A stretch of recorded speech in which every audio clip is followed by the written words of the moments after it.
সুভাষচন্দ্রের কেবল একটাই পরিচয়, তিনি নেতাজি। ব্রিটিশদের দৌরাত্ম্যের যুগেও যিনি নিজের জ্ঞান, প্রতিভা, মনন দিয়ে মানুষের হৃদয় জয় করেছিলেন, তাই তিনি নেতাজি।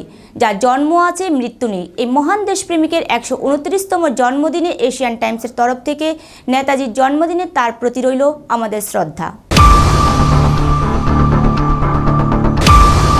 নেতাজি মানেই আবেগ, নেতাজি মানেই সমস্ত বাধার বিরুদ্ধে সোচ্চার স্লোগান।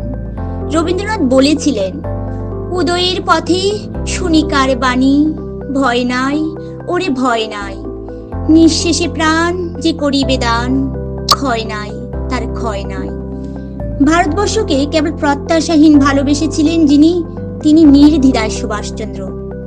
মা যেভাবে সন্তানকে ভালোবাসেন, ঠিক তেমনি দেশ মাতৃকার প্রতি এমন ভালোবাসা হয়তো দ্বিতীয় কোনো ব্যক্তির নেই। নিঃশেষে ভালোবাসতে কজন পারে? মানুষের কত পরিচয়, নিজের পরিচয় জানান দিতে কত মানুষের কত প্রচেষ্টা, অর্থ সম্পদ প্রতিপত্তি পূরণে মানুষের কত না ছল চাতুরি। আর সুভাষচন্দ্রের কেবল একটাই পরিচয়, তিনি নেতাজি। জাত ধর্ম বর্ণ দেশের সীমারেখা ছাড়িয়ে স্বতন্ত্র এক প্রতিভা। তার জন্ম, ইতিহাস, ব্যক্তি জীবন, রাজনৈতিক কর্মকাণ্ডের মূল্যায়ন কেবল একটি শব্দে, তিনি নেতাজি।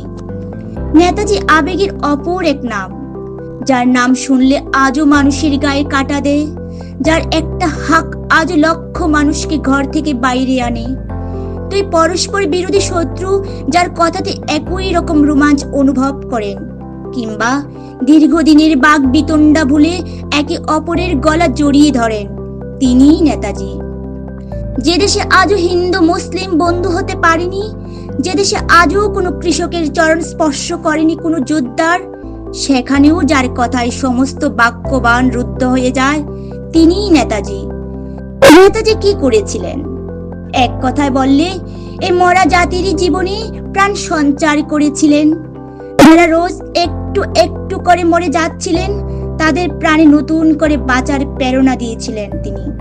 যার কথায় লক্ষ কোটি মানুষ প্রাণ দিতেও দুবার ভাববেন না, তিনিই নেতাজি।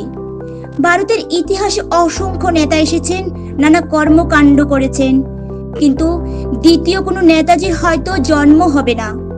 নেতাজি কোনো নাম নয়, নেতাজি একটা সত্তা।